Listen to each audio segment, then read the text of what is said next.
Hey! This is Support Network. So great to see everyone. We're doing it right. I think we're on. We've got a countdown up here. What's that mean, Leisha? Does that mean we're already 30? Hey, if you can see us. Oh, this is looking like we're live. Hey, Massage Business Support Network. Great to see you all. We Awesome. are having the first time of Pre-scheduling scheduling alive. Ooh, How good is this? Embracing this technology, 80-20, and embracing the tech and vulnerability of not really knowing what the heck we're doing. So that's great fun. Great to have you guys on. I think we've got live viewers. Just pop that in the comments so we can see if we can see the comments, and that way we can take questions and answers if we need to. That would be awesome. There's nothing like trying out new tech live. Yeah, exactly. Just seeing if this is going to work or not. You know, sometimes we're pretty sure it is. Cool. Hey, thank you. That is awesome. That's we know great. it's working. That's great. Hey, today we thought we would. Well, you guys may have seen James yesterday did some work on the cover photo, which is pretty cool.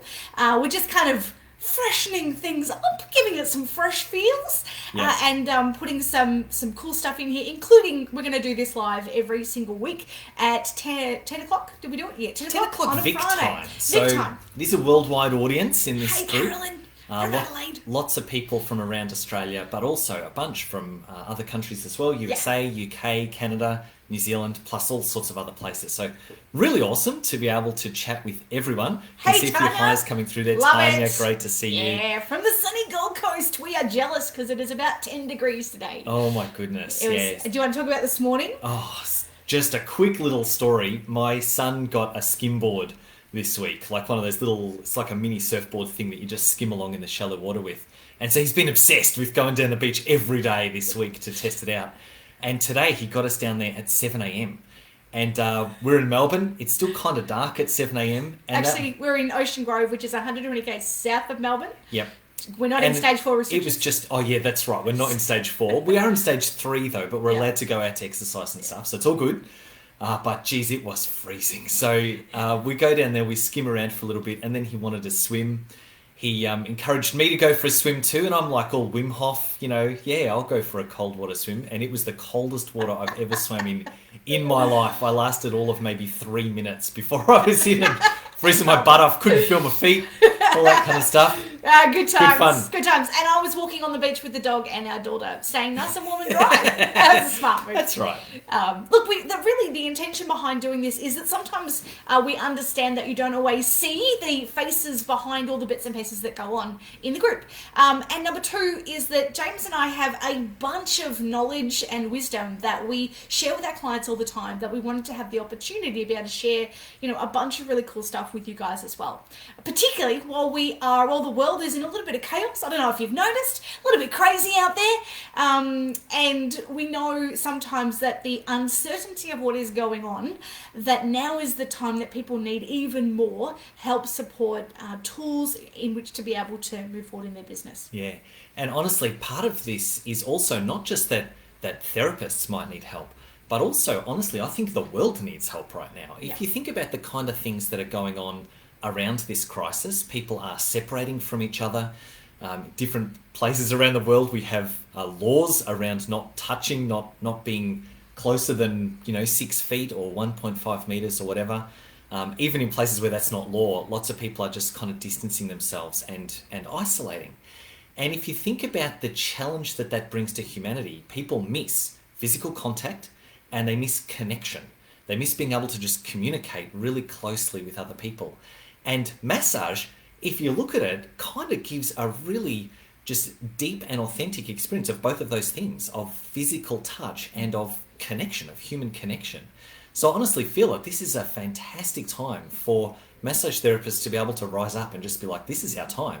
As long as you're operating within that safe realm of, all the stuff that goes on with keeping safe and all that kind of stuff. But given that, being able to actually treat people and connect with people is an absolutely amazing gift at a time like this. So I think there's just a huge, huge importance and responsibility for massage therapists at the moment. to be able to do that. And it is such a beautiful, I mean, even in normal times, if you look at particularly massage therapy, often we're with a client for an hour, and often it's an hour of hands-on. What I think is incredible is that when you look at any other health modality, no one else spends that long hands-on with a client in such beautiful connection. And yeah, well, like James said, while there are also some measures like masks and gloves and sanitization and all that stuff that goes on as well, I think now is such a beautiful opportunity to be able to connect with people. One of the things you may have noticed yesterday when James redid the header is that it is on a towel, number one. So well done on the thinking that real might be James. a bit of a motif. Maybe can we get people to give us the thumbs up if you like a bit of towel texture in the background? Towel texture in the background of an image. There you go. I'm thinking all of our weekly kind of images that pop up might get different coloured towel textures. That's just a bit of a kind of an idea in my head at the moment. The problem is, would you pick the right towel this color? Is the thing. Because this is the thing, right?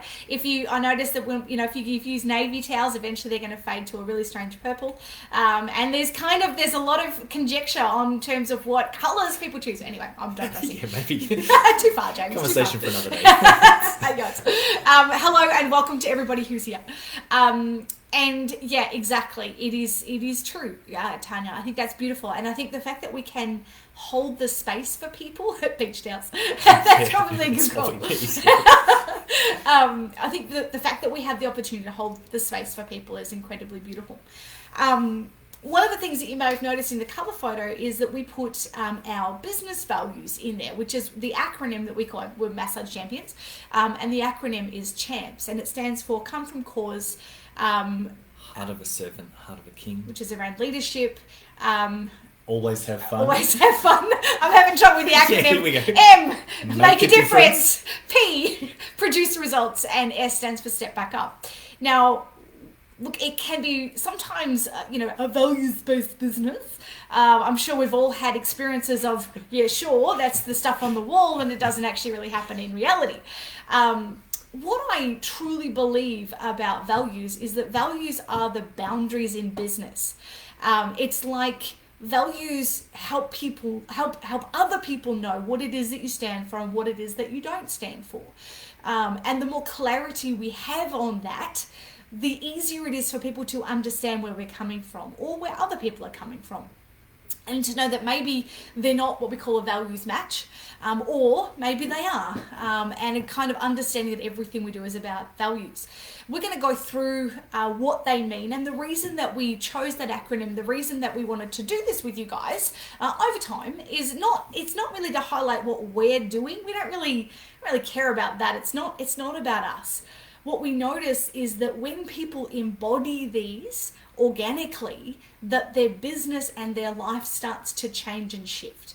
And that is our intention for this group. That is what we want for every therapist in the industry, to be able to live the difference they were born to make, and be able to step into their truth and be okay with awesome, being amazing and being really great at what they do, and knowing that it's okay to wobble and living an authentic life. I think Brene Brown has started a global conversation on vulnerability, which is such a beautiful pathway to be walking down, both for ourselves. We're massive Brene fans, and check her out. I'll pop a link in here for her most famous TED Talk about vulnerability. But I think that values are really they're business boundaries that help us to know what is it that we stand for, and what is it that when something's coming up, and whether it's to do with lots of questions that we see come into this group, like what kind of towels should I use? It could be what kind of booking software should I use? It might be what kind of warm towel caddy should I use, etc. What percentage should I pay my contractors, etc. There's lots of really great questions, and what we want to do is be able to give you a framework or a filter for how to respond and how to ask questions. Yeah, and can I just say... Please do. When we work with our clients, one of the things that we do get people to do is elicit their own values for themselves and for their business. And like Leash mentioned, if you've ever worked in corporate, like if you've ever had some other job, or even just working, retail or something, if it's a big chain, they often have business values that they kind of live by. but it's a little bit, I don't know, it's not really that well pushed down to the people who are actually doing the work. But when you are a solo practitioner or even a small business, if you're the head of a small business or working with just a handful of other people, values all of a sudden become something that's really powerful because you're living them and you're breathing them. You're actually seeing them in the people around you, right? Part of what you express authentically as a person in your business is the values that you live by. And so when you become aware of them, when you kind of draw them out of yourself and you're able to write them down or draw them or whatever it is, it gives you a really clear direction of how to then engage with other people, both as clients and as if you are building a team with team members. And suddenly you can say, oh, that's why that person has never really clicked, because they have this value and I have this value. And there's nothing wrong with that. They might both be great values, but it just means maybe we're not meant to work together. Maybe this is not the best thing right now. And having that guideline gives a lot of clarity. Yeah. So do you want to, we're not going to spend heaps of time on this, but we're just going to share our values to show you the kind of things that we believe help business and ourselves personally, because these are the things that have made a huge difference for us. It's also something we teach to all our clients, and we do talk quite a lot about these when we do our live retreats and stuff, when that's available to us, when we're running live retreats and getting together with the people that we do. It's also one of the first things that we work with people on is looking at their, what we call their mission, vision and values. It's also the first time I was having business coaching when I was running my clinic. This is the first thing that my business coach got me to work on. And I thought it was kind of strange because I thought we were talking about, sales and marketing and getting clients in and all sorts of stuff. And it's like, what she said is that if we don't get clear on what we stand for, then it doesn't matter how many clients you've got. The filters that you're seeing them and experiencing your business through are always going to be full. And it's like if you don't clean your vacuum cleaner filter out, you can't vacuum very much stuff up. Yeah, because it's already clogged, it's already chunked up with all the stuff. What getting clear on our business values do, or our personal values, and often people ask if there's a difference, and I don't really think that there is. They might be language slightly different, but often the underlying value is very similar. Especially if you run your own business. Exactly. Your personal value is your business value. Let's be honest, you are the business. So if we clear the filters, if we get really clear on what it is that we stand for, the really strange and interesting and cool thing is that often people will be then attracted in that are just kind of, that just get you. It's like, often people will say to me, it's like clients know what I do when they come in. So people that come and see me, they understand the kind of therapist that I am, the way that I operate, the way that I treat. And so what we do is we help people to be able to communicate that message so that people get what you do before they even come in. Yeah. The first step to that is understanding what it is that you stand for. What is it that you stand for in life? What is it that you stand for in business? Because there's so many things that you can stand for, but when you know that this is what I mean. The first value is coming from cause, and this is about taking responsibility for every result or non-result in our lives and learning to accept responsibility for that. And I love the fact that one of the things that we say is that everything in business, every challenge we face in business is actually a mindset challenge. It's an opportunity to grow. And that often business is the best personal development tool because it's going to reflect back to you all the clicky, stuck, tricky areas of your business. And I love to be able to work with people and kind of figure out some of those sticky bits, because often what we're really good at, and I think you explained this really well, what we're really good at is already functioning well in the business. And it's the stuff that we're not so good at that often is a little bit clunky. Yeah, it's the challenges is where we need help. And I remember when a mentor first introduced this concept to me, and I was like, not everything is caused by me. Literally it's not. And I remember saying, what about if you're just driving down the road and someone drives through a red light and smashes into the side of your car? And what she said was, even if it's not your fault, if you accept responsibility, if you choose to pretend even that you've got responsibility in that situation, it gives you the power to do something different next time. It gives you the power to learn and to change. Whereas if you say it is someone else's fault, you're just sort of drawing a line through it saying, I'm not going to learn anything from this. I'm not going to change. And so it's one of those things where we can accept responsibility for everything, for all things. And that gives us the power to be able to learn and to grow and to change the results that we might want to see next time. And the more we can accept responsibility is different to fault. But if we can accept responsibility for everything, then we start to be able to learn and to change and to grow from that. And it's the same with business. It's like, I don't have enough clients. And you can go, oh, well, that's the economy. It's COVID. It's this, it's that. Too much competition. Yeah. And I mean, maybe there is even truth in that. It doesn't matter whether it's true or not for this situation. The second you say, and I can change that, I'm responsible for working with the competition or working with COVID or working with whatever is going on in my area, I accept responsibility for that. Great. Now I can try and do some things to make it change, to get more clients, do what I need to do. So accepting responsibility, that's called coming from cause. I am the cause of everything that happens in my life. Is it easy? Hell no! No. Does it take and it takes enormous... practice. It's not like you can just go, oh great, now I'm there. Practice, it takes an enormous amount of courage, and it takes an enormous amount of vulnerability, because it's saying, you know what, I don't have to know everything, but I'm actually choosing to accept responsibility for what I am responsible for and for what I'm not responsible for. You know, grab the steering wheel. Like Jeffrey said. Absolutely. You know, one of the things that I posted yesterday about just, you know, how I've been feeling in all of this, the good, the bad, the ugly, the wobbly bits and everything, is that one of the things that I know is that I'm not a pandemic expert. I don't have all the answers, and that at the start of this for me was really hard to accept, because I'm used to being in a place where I just know a bunch of stuff, and I can normally know how am I meant to respond and how can I, you know, encourage others to respond. And it's like, I don't know. I'm not a PPE expert. I'm not a pandemic expert. I'm not a whoever the specialist people are that deal with germs. Like, I'm not any of them. I'm a business coach with a really great mindset and a bunch of really cool tools. Yeah. And it's kind of like, well, who am I in this? And I can easily go, well, it's just not my fault. I'll just walk away because I don't know this stuff. Or I can go, well, what am I actually responsible for in that? And I'm responsible for how I show up with you guys, for how I show up with my clients, for how I show up in my life, and for what it is that I can take responsibility for in all of that. Yeah. So, first one, coming from cause. Yeah. I think we've got to move a bit quicker through the next I ones. wasn't expecting to go through them all today. Oh, weren't you? No. Oh, okay then. Oh, that's fine. So we're just going to finish with that one, because we've got that's easy. 5 more that we can go through. Now I've got heaps more content days. Come on, don't get them all today. So what we need to give these guys something to actually share amongst themselves too. Maybe a values thing. Yeah. If I mean, obviously, if you have gone through a process of working with values, this is not purely a Massage Champions thing either. Like, if you've worked with any business coach, eliciting values is quite a common thing for coaches to work on. So some people, I'm sure, watching this are going to be like, oh yeah, my values are tick, tick, tick, tick, tick, and they'll just have them. Other people, maybe you haven't thought about this before and it might be something that's new to you.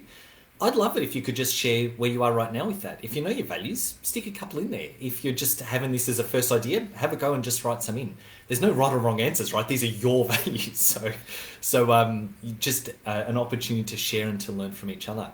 But I reckon that might be a good thing to get people to drop in. What values do you have? What values, what is it? In your business. And one of the really quick ways that I talk to our clients about if they go, oh, I don't know what my business values are. What annoys you? What absolutely pees you off when a client or someone else or someone on social media or whatever, when you see something and you get that kind of, often if it's not a trigger, not a hook that's kind of getting you in, often what it can be is a misalignment of values. So it kind of can highlight to you what your value actually is. If you're seeing somebody, like for example, if I see people that are going, oh, it's not my fault, you know, like at the clinic that we ran, we had 35 other massage therapists in our area, plus 3 other allied health clinics within a 5 to 10 kilometre radius. We were the most expensive clinic on the peninsula at the time, and we still saw over 100 clients a week. It could have been very easy for me to go, oh, well, it's not my fault, there's too much competition. And instead, we just went, well, what is it that we do really well? And we just communicated that message consistently. So for me, I know that I get triggered when people are like, oh, it's not my fault. You know, I and start blaming people. And I remember being on a call with someone who actually blamed their community for not coming to see them. And I'm like, and I know that that's one of my values, is that it's important to come from cause and to accept responsibility for what is it that I can control. So if you don't know what your values are and you haven't had the time, haven't sort of spent the time eliciting them, what is it that ticks you off? And kind of then reverse engineer out what the value might actually be. No, I think that's a good insight, because I remember at my marketing agency, one of our values was clear communication. And we had a nice little sentence about what that meant. But it is something that I value. I value not being confusing and not having a drama, like just being clear with what it is that we want to communicate. And I remember that if we had clients that would be like obtuse or unclear, it would really, really frustrate me. And that's why it made it into our values, and why we sort of saw our role back then as helping those people who couldn't communicate well to communicate better. Because it's like, this is one of our values. I literally just feel like I'm making the world a better place if I help people to communicate better. I'm laughing because I get a question that is, what do you mean? Yeah, and it's not, hey, I'm really curious about what it is that you're saying. It's like, you're not being clear, and you're really annoying me right now. What are you actually talking about when you say that? What does that look like? I use that quite a lot. What does that actually look like? What does it look like when you're to have being good kind? values? Yeah, that's right. What does that mean? Notice when I'm telling this story, I have a really nice voice. When Leash tells this story, I'm a bit condemning. Yeah, well, that's what somewhere. The reality might be somewhere in between. Yeah. Nice. No, I love it. Guys, thanks for hanging out with us. We are planning to do this every week, at least for a little while, and consistently same time every week. So 10 a.m. Vic time, but whatever time this has popped up for you, where you are in the world, we're going to be here every week, same time for a while. We've called it the State of Business. State of Business, because I do feel like right now, business, not just massage, but literally business everywhere, is in a little bit of flux. But there's also a lot of hope in that too. There's a lot of people who, in the massage world, are actually seeing more clients than they ever have before, because uncertainty and change does bring opportunity in one way or another. It doesn't mean I want to wish that this had happened or anything like that, but it does mean that if you are in business and you're open and you're doing well, you're allowed to be okay with that. As well as if you're not doing well, you're allowed to be okay with that too. Yeah. And everything is wobbly and weird at the moment, and that brings wobbles up and wobbles down for all sorts of people. So we're just going to jump in, share with everyone every week, share some what's going on with us and our clients, and offer as much help as we can to you guys. And you get to see the reality of right. We're just normal people. We have a pulse. We've got stuff, sometimes we get along really well, sometimes he annoys me, and vice versa. Yep, and we are going to figure out how to put a different background in our lives too. I'm like, we're calling it the State of Massage. Let's make it look like we're in some kind of stately manner or something. We didn't figure that out in time, so we're just in our office. Next week, in our stately office. That's all which is good. pretty cool. Nice. Anyway, thanks heaps, guys. We'll finish up everything. there. Great to connect with you. Thank you so much for See hanging ya. out. Don't forget to share your values there. Share your values below. Take care, guys. See you next week.